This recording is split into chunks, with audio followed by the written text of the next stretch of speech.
유대주의의 무지와 그릇된 교훈을 경계하신 예수님께서 이제 비로소 하나님의 새로운 백성의 모임, 즉 교회를 위해서 제자들에게 신앙 고백을 받으십니다. 그러니까 이 신앙 고백은 교회를 위한 신앙 고백이라고 할 수 있습니다. 먼저 예수님이 이렇게 질문하십니다. 13절에서 15절 말씀인데요. 예수께서 빌립보 가이사라 지방에 이르러 제자들에게 물어 이르시되 사람들이 인자를 누구라고 하느냐. 이르시되 더러는 세례 요한, 더러는 엘리야, 어떤 이는 예레미야나 선지자 중에 하나라 하나이다. 15절 이르시되 너희는 나를 누구라고 하느냐. 갈릴리에서 바리새인과 사두개인들을 상대하셨던 예수님께서 의도적으로 빌립보 가이사라 지방으로 제자들을 이끌고 오셨습니다. 이곳은 갈릴리에서 한 50km 정도 떨어진 곳에 있습니다. 그리고 그곳에 많은 우상 신전들이 있습니다. 그 우상들이 많이 있는 그 가이사라 빌립보 앞에서 예수님이 질문하신 거예요. 사람들이 인자를 누구라고 하느냐. 그러자 제자들은 그 무리들의 이야기들을 이렇게 전합니다. 세례 요한이라고 하는 사람도 있고 엘리야라고 하는 사람들도 있습니다. 또 예레미야나 같은 예언자들 가운데 한 분이라고 말하는 사람들도 있습니다. 그렇게 대답을 합니다. 아마 예수님께서는 나 그럴 줄 알았다라는 듯이 그냥 그걸 받아 넘기시고 바로 제자들에게 물으십니다. 그러면 너희는 나를 누구라 하느냐. 대중들은 예수님에 대해서 말씀을 보니까 세례 요한 같고 이적을 보니까 엘리야 같고 또 새 언약을 강조한 것을 보면 예레미야 선지자 같다라고 판단했는데, 이것은 여전히 예수님의 기적이나 체험을 보고서도 예수를 그리스도로 보지는 않았다는 것을 의미합니다. 오늘날에도 기적과 표적으로는 사실 예수님을 잘 모릅니다. 내가 예수를 경험했다라고 해서 예수를 안다고 하는 사람들도 보면 그 예수님을 향한 마음과 삶이 시간이 지날수록 달라지는 것을 봅니다. 왜 그렇겠습니까? 사실 예수님은 잘 몰라서 그렇습니다. 예수님이 누구신지를 바로 알면 삶이 그렇게 더 멀어지는 쪽으로 달라질 수가 없습니다. 진리 되신 예수님, 하나님이신 그 예수님을 안다는 거죠. 그런데 내 삶에 필요한 어떤 신적 존재라고만 인식하고 그 필요에서 신앙생활하는 사람은 필요한 만큼만 교회생활을 합니다. 그것은 단지 종교생활이라고 말할 수 있습니다. 예수님을 믿는 신앙의 삶은 아닙니다. 말씀에 따른 순종은 없고 필요에 따라서 교회를 나가고 그것에 만족하는 것을 누리는 삶입니다. 그래서 때로는 그 주님이 뭔가 우리를 부담스럽게 할 때는, 또 그것을 교회에서 경험할 때는 멀리할 준비를 늘 하고 있습니다. 근데 예수님께서는 무리들은 그럴 줄 알았다라고 하는 듯이 얘기를 합니다. 제자들의 대답에 요동치 않습니다. 정말 중요한 이해, 바른 이해를 가져야 될 제자들에게 묻고 계십니다. 그래, 그들은 그렇다 쳐. 근데 너희는 나를 누구라고 하느냐. 나와 함께 3년을 같이 보내면서 기적뿐만 아니라 나의 인격을 경험했고 나를 통해서 많은 가르침과 또 하나님의 역사를 봐왔던 너희들, 매일같이 그것을 함께했던 너희들이 보기에 너희는 나를 누구라고 하느냐 라는 질문이에요. 그러면서 일부러 이방 신전이 가득한 가이사라 빌립보에 와서 데리고 와서 물어보신 것입니다. 그러자 제자들을 대표해서 시몬 베드로가 이렇게 대답합니다. 오늘 보면 16절 말씀이에요. 함께 읽어볼까요? 시작. 시몬 베드로가 대답하여 주는 그리스도시요 살아계신 하나님의 아들이시니까. 주는 그리스도시요. 영어 성경으로 You are the Messiah. 구약에서 예언한 바로 그 메시아라는 것이에요. 이 땅에 오시는 구원자 하나님이라는 말씀입니다. 살아계신 하나님의 아들이시다. 그럼 이것은 예수님의 신성을 말합니다. 그럼 하나님의 아들은 하나님이십니다. 그러니까 예수님이 하나님이시는 고백이에요. 유대적인 표현으로 신명기나 시편에 근거해 보면 하나님의 아들인 예수님은 그 자체 안에 생명을 가지고 계시고 다른 사람에게 생명을 주시는 하나님이라는 뜻입니다. 생명을 받아서 전달해주는 존재가 아니라 그 자체가 생명이라는 거예요. 그러니까 예수님은 하나님이십니다. 그래서 예수님은 구약에서 오신다고 유대인들이 그토록 기다렸던 바로 그 메시아이고 당신은 하나님이십니다. 라는 고백입니다. 정확한 고백이죠. 그러자 예수님이 감탄하시면서 베드로를 향해 이렇게 얘기하십니다. 17절 말씀이에요. 예수께서 대답하여 이르시되 바요나 시몬아 네가 복이 두다. 이를 내게 알게 하니는 혈육이 아니요 하늘에 계신 내 아버지시니라.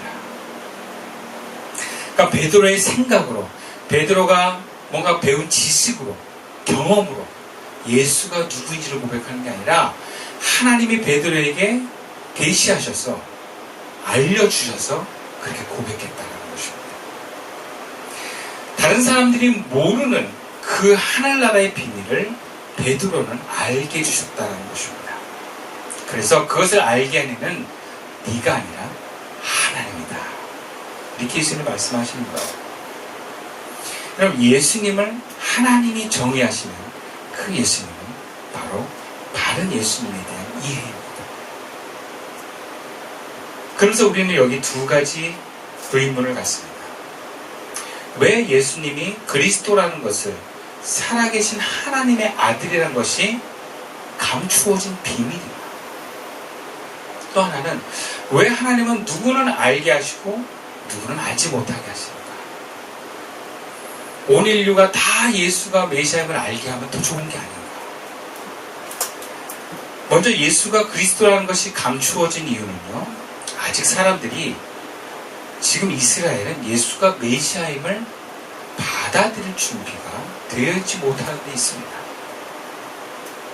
물론 이 준비는 마음의 준비입니다. 그들은 지금의 삶이 가난하고 힘겹고 로마의 지배에 억압되어 있습니다. 그리고 바리새인들과 사두개인들은 자신들이 더 굳건하게 그 자리를 지킬 수 있는, 더 존재할 수 있는 표적을 원합니다.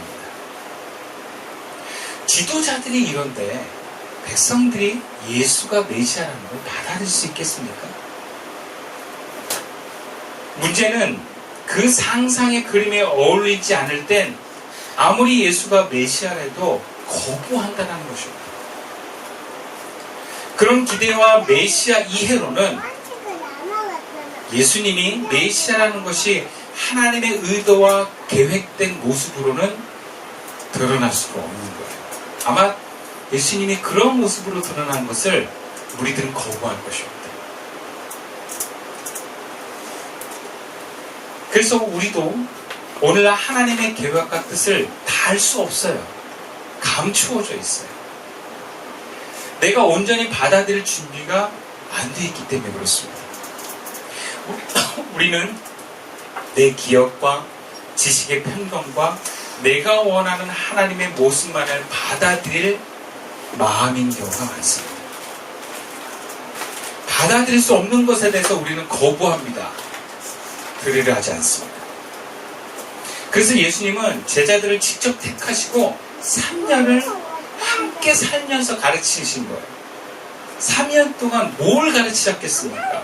무엇을 위해서 그들과 3년의 시간을 함께 했겠습니까? 바로 예수가 바로 이런 메시아라는 것을 받아들일 수 있게끔 가르치신 거예요. 죽음과 부활을 받아들일 수 있도록 예수님이 가르쳐 주신 것입니다. 우리 삶에도 구체적으로 예수님과 동행하는 신앙의 삶을 계속해서 살아가면 비로소 우리가 예수님이 어떤 분인지 조금씩 알게 됩니다. 그분을 신뢰하게 됩니다. 사랑합니다. 그래서 십자가의 길이 무언지를 알고 심지어 그 길을 내가 가겠다고 선언하는 것입니다. 그냥 우리가 어떤 젊은 날에 집회에서 뭔가 막 감동이 나서 주를 위해 십자가에 가시분을 손드십시오 할 때 손드는 그게 아니고 정말 오랜 세월 말씀을 가르침받고 정말 그런 어떤 성숙한 신앙인들과 같이 공동체적인 교회 생활을 하면서 그게 와닿기 시작하는 거예요. 그러니까 신앙생활은 갑자기 뭐가 되는 게 아니에요. 초신자들이 결단하고 따라갈 수 있는 길이 제자의 길이 아닙니다. 시간이 걸려요. 두 번째로 왜 제자들에게만 비밀을 하나님은 알려주셨는가? 제자들은 예수님과 함께 3년을 생활하면서 가르침을 받았을 뿐만 아니라 같이 다니면서 몸으로 체험한 사람들이에요. 그럼 몸으로 체험한 사람은 그냥 아는 게 있어요. 머리로 아는 게 아니라 몸으로 아는 거예요. 주님의 말씀이 들려졌을 때 하고 알 수 있는 거예요. 그러니까 예수님은 그것을 위해서 제자들의 몸을 바꿔가고 계신 그 사역들을 3년 동안 하신 거예요. 체험은 진리를 받아들일 수 있는 신뢰를 갖습니다. 예수가 하나님임을 체험하면 그분을 따라서 결심까지 가능합니다. 힘들어도 그 길을 따라갑니다. 몸이 중요합니다. 그러니까 주님은 우리를 제자로 부르실 때 경험하게 하십니다. 그러니까 우리 삶의 많은 체험들, 하나님이 우리에게 축복하시고 사랑하신 그 많은 역사들은 결국 주님이 우리를 제자로 불러주셔서 예수가 그리스도이시고 그것을 믿는 사람들로 하여금 주님의 나라와 뜻을 구현하려고 하는데 목적이 있습니다. 그 방향이 있다는 거예요. 그래서 체험은 진리를 받아들일 수 있는 신뢰와 몸을 갖습니다. 이것은 차별이 아니라 자격입니다. 체험을 주시고 은혜를 주신 사람들에게 또 계시로 말씀을 받은 사람들에게 요구되어지는 책임의 문제입니다. 그래서 그것을 받을 자격과 책임이 있는 사람들에게만 하나님이 알려주시는 거예요. 그것이 감당 가능하기 때문에. 그래서 성경에서는요, 하나님의 말씀이 들려질 때는요, 그 말씀대로 순종해야 될 책임이 따라갑니다. 그래서 순종할 수 없는 사람은 말씀이 들려지지도 않고요, 들어서도 안 됩니다. 안 들리면 모르겠지만 들렸는데 순종하지 않으면 하나님의 책임이 따라갑니다. 그래서 하나님은요, 들을 귀가 있는 사람에게만 말씀하십니다. 말씀하신다는 건 비밀을 알려주시는 거예요. 들을 귀는 무엇입니까? 들었을 때 순종하려고 하는 마음을 갖고 있는 거예요. 중요한 것은 하나님이 세우신 이러한 교회는 베드로와 같은 신앙 고백 위에, 그리고 그 신앙의 고백대로 살겠다는 제자들을 통해서 세워져 갑니다. 이것은 다른 한편으로는 예수님이 그리스도이심을 거부하고 그것을 증거하기를 거부하는 교회는 교회가 아니라는 거예요. 성도들을 위해서 존재하는 교회는 교회가 아닙니다. 성도들의 만족을 위해서 존재하는 교회는 교회가 아닙니다. 그냥 종교 모임이라고 생각하셔야 돼요. 에스겔서의 예언처럼 성전에서 성령이 떠나듯이 그럼 교회도 성령이 떠나갈 수 있다는 걸 아셔야 돼요. 아무리 화려한 건물과 수많은 사람들이 모였던 공간이라 할지라도 성령이 임재하지 않는 곳은 교회가 아닙니다. 그래서 교회는 예수가 그리스도이심을 반석으로 어둠의 세력을 몰아내는 능력의 교회로 하나님의 나라를 열고 닫을 수 있는 천국 열쇠를 가진 소중한 교회로 세워가는 것도 중요하지만 지켜나가는 것도 중요한 것입니다. 이것은 우리 마음에 세워진 교회를 지켜나가는 면에서도 마찬가지입니다. 본문 21절과 22절의 말씀이에요. 이때로부터 예수 그리스도께서 자기가 예루살렘에 올라가 장로들과 대제사장들과 서기관들에게 많은 고난을 받고 죽임을 당하고 제3일에 살아날 것을 제자들에게 비로소 나타내시니 베드로가 예수를 붙들고 항변하여 이르되 주여 그리 마옵소서 일이 결코 죽게 미치지 아니하리이다. 예수님은 베드로의 신앙 고백을 통해서 교회가 세워질 것을 선포하고 베드로와 그의 제자들에게 하늘나라가 열려 오고 갈 수 있는 천국 열쇠를 쥐어주는 놀라운 말씀을 하셨습니다. 그리고 자신의 하나님의 보내심의 의도대로 이제는 고난을 받고 그것도 많은 고난을 받고 죽임을 당한다. 그런데 3일 만에 다시 살아날 것을 말씀하십니다. 이것은 뜬금없는 말이 아닙니다. 이사의 예언대로 예수님은 이 땅에 먼저 오시면 고난받고 십자가를 짊어지고 죄를 안고 죽으시는 고난받는 종의 모습으로 오신 메시아의 예언으로 응답하신 것입니다. 여러분, 그래야 인간과 하나님의 화해의 길이 열립니다. 구원의 문이 열립니다. 그런데 이 예수님이 오신다고 하는 이 땅에 죄를 안고 죽으러 오시는 그 예수님의 예언을 거부하고 그것을 못하게 하는 베드로의 고백은 성령의 감동이 떠나고 인간 베드로가 돌아왔다는 것을 보여줍니다. 그래서 22절 말씀에 베드로가 예수를 붙들고 항변하이르되 주여 그리 마옵소서 이 일이 결코 죽게 미치지 아니하리다. 그럼 이 고백은 세 번역에서 이렇게 번역합니다. 예수를 따로 붙들고 이렇게 이야기한다. 주님 안 됩니다. 절대로 이런 일이 주님께 일어나서는 안 됩니다 하고 말하면서 예수께 대들었다. 이렇게 표현했습니다. 붙들고의 말씀을 보면 베드로는 예수님을 자기 곁으로 이끌고 가서 이런 뜻이래요. 붙들고 질질 끌고 이런 거예요. 그리고 교회를 세우실 그 중심에 설 베드로가 내가 예수님께 가려 하지 않고 예수님을 내 곁으로 끌고 오게 하면서 항변한다. 이건 뭐예요? 명령한다. 책망한다는 뜻을 갖고 있어요. 예수님을 베드로가 책망하고 있어요. 당신 그러면 안 돼. 이렇게. 제정신이야 하면서. 조금 전까지만 해도 예수를 그리스도로 고백하던 그가 이제는 예수님을 명령하고 책망하고 있습니다. 마지막으로 뭐라 그러니까 그리 마옵소서. 고난받고 죽임을 당할 뒤 하나님의 뜻인데 예수님을 향한 하나님의 길인데 그렇지 뭐 하지 말라는 거예요. 그 길 우린 받아들일 수 없다는 겁니다. 어떻게 이런 일이 일어날 수 있겠습니까? 너는 베드로라 네 반석의 교회를 세우리라고 인정받았던 베드로가 예수님을 자기로 끌고 와서 협박하고 책망하고 하나님의 뜻에 따라 메시아 되는 과정을 십자가에 죽으실 그것을 하지 말라고 만류하고 있습니다.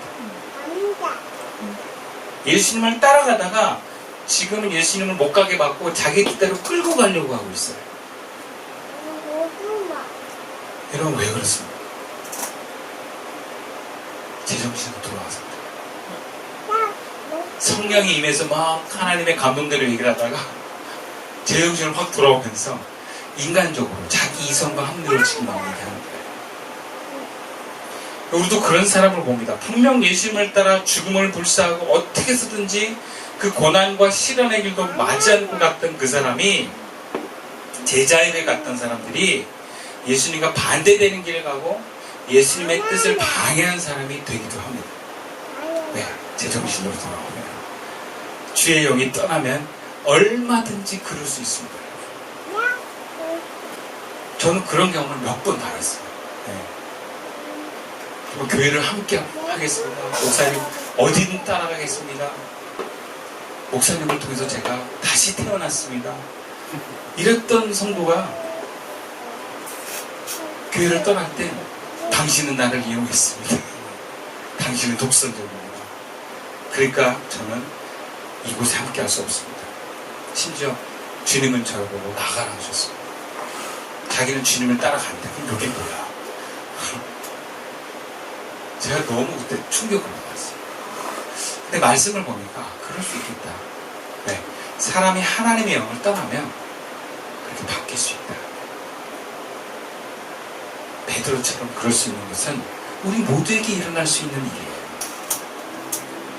주의 영이 떠나면 제자의 길을 가던 사람도 반대로 갑니다.